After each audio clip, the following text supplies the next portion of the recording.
Hi hello అండి అందరికీ. ఈరోజు మా సండే స్పెషల్ ఏంటంటే చేపల పులుసు. నేను ఇంట్లో ఎలా చేసుకున్నానో మీకు చూపించబోతున్నాను.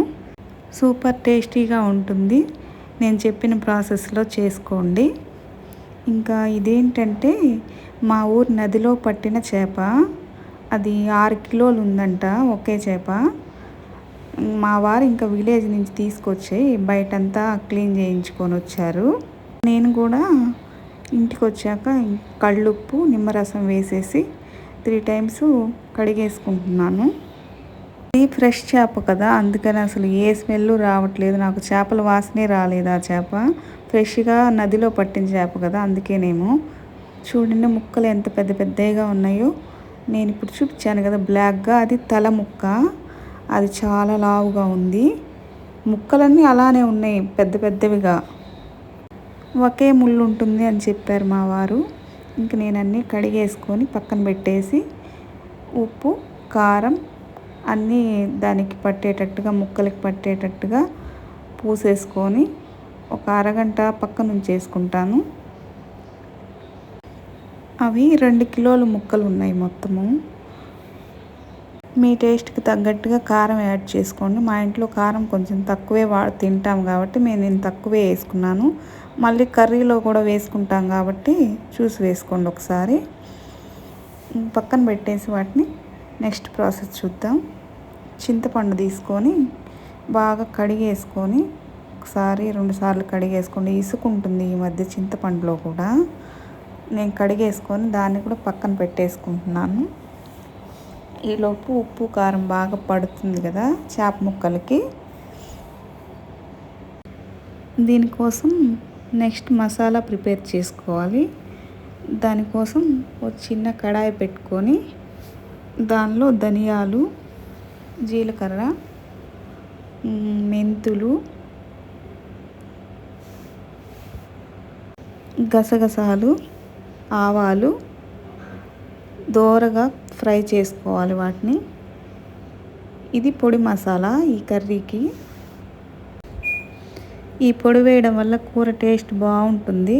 ఒకసారి ఇలా ట్రై చేయండి. ఇంకా నెక్స్ట్ ఆనియన్స్ 4 తీసుకున్నాను నేను.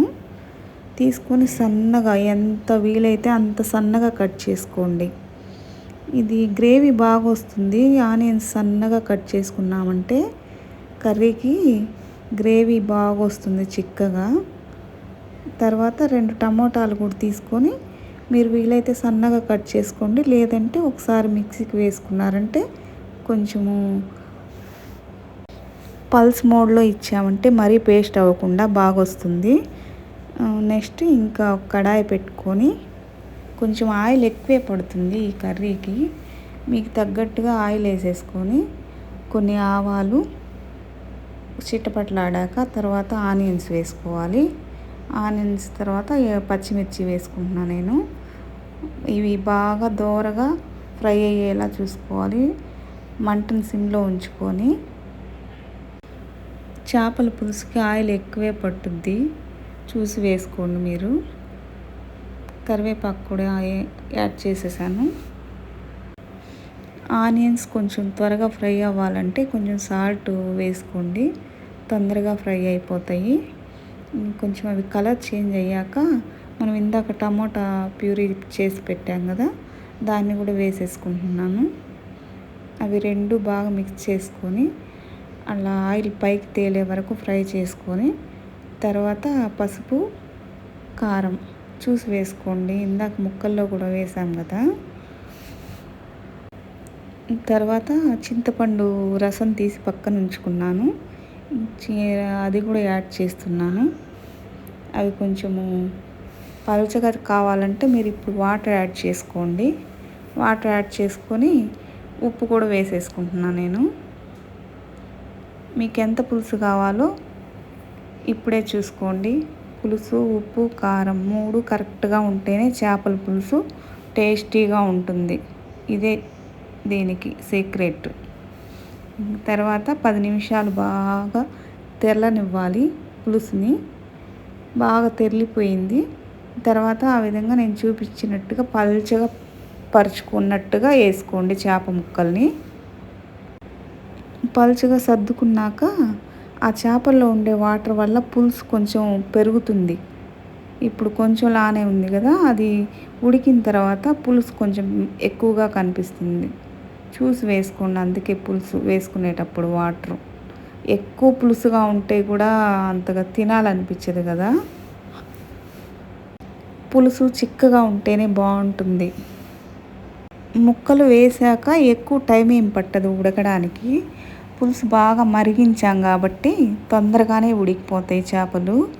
అలా ఒకవైపు బాగా ఉడికిన తర్వాత స్లోగా మనం రెండో వైపుకి తిప్పుకోవాలి చేప ముక్కల్ని. ఇంకా అసలు గరిట పెట్టి కదిలించకూడదు. కదిలించామంటే ముక్కలు విరిగిపోతాయి. పొడి మసాలా రెడీ చేసుకున్నాం కదా, దాన్ని కూడా యాడ్ చేసేసుకొని ఒక్క 10 నిమిషాలు మూత పెట్టి ఉంచుకుంటే మసాలా మొత్తం ముక్కలకు పట్టుద్ది. మనం ఈ మసాలాలు, ఆవాలు, మెంతులు, గసగసాలు వేసాం కదా, స్మెల్ చాలా బాగుంటుంది కూరలో యాడ్ చేసిన తర్వాత. అలా గంట పెట్టి గట్టిగా ముక్కని కదిలించామంటే ముక్క ఇరిగిపోతుంది. కొంచెం చూసి జాగ్రత్తగా కదిలించి ఒక మూత పెట్టేసి ఒక 5 నిమిషాలు ఉంచామంటే కూర రెడీ అయిపోతుంది. ఇంక నెక్స్ట్ కొత్తిమీర సన్నగా కట్ చేసేసుకొని ఇంకా మనం సర్వ్ చేసుకోవడమే. ఆయిల్ అలా పైకి తేలిందంటే మనకి ముక్కలు బాగా ఉడికిపోయినట్టు. మనం ఇంక గంట పెట్టామంటే ముక్క ఇరిగిపోతుంది. ఇంక గంటే అసలు పెట్టకూడదు. చేపల పులుసు పెట్టే గిన్నె మనం బాండీ తీసుకున్నా, ఇంక వేరేదన్నా గిన్నె తీసుకున్నా కానీ లోతు తక్కువ ఉండి వెడల్పు ఎక్కువ ఉండేటట్టుగా చూసుకోండి. అప్పుడు ముక్కలు అన్నీ ఒకదాని మీద ఒకటి పడకుండా విడివిడిగా అలా ఉన్నట్టుగా ఉంటాయి. ఇంకా నేను చూపిస్తున్నట్టుగా ఒకసారి గెంటెతో అలా కదిలించామంటే ముక్క ఇరిగిపోతుంది కదా, ఇంకా పూర్తిగా రెడీ అయిపోయినట్టు. ఇంకా అలా ఒకసారి అట్లా కదిలించుకోండి, ఇంకా గెంటె పెట్టకుండా సరిపోతుంది. పులుసు అంతా బాగా పైన ముక్కలకు కూడా పట్టుద్ది. ఖచ్చితంగా మనం ఇది రెడీ చేసుకున్నాక ఒక గంట కానీ అరగంట కానీ పక్కన పెట్టేసి తిన్నామంటే అప్పుడు బాగా ముక్కకి పులుసు పట్టుకొని చాలా టేస్టీగా ఉంటుంది. మధ్యాహ్నం లంచ్కి ప్రిపేర్ చేసుకునేటట్లుగా ఉంటే కొంచెం పొద్దున్నే చేసి పెట్టుకోండి, సూపర్ టేస్టీగా ఉంటుంది మధ్యాహ్నానికి. అంతేనండి చేపల పులుసు. నచ్చితే ప్లీజ్ సబ్స్క్రైబ్ చేసుకోండి. Thanks for watching.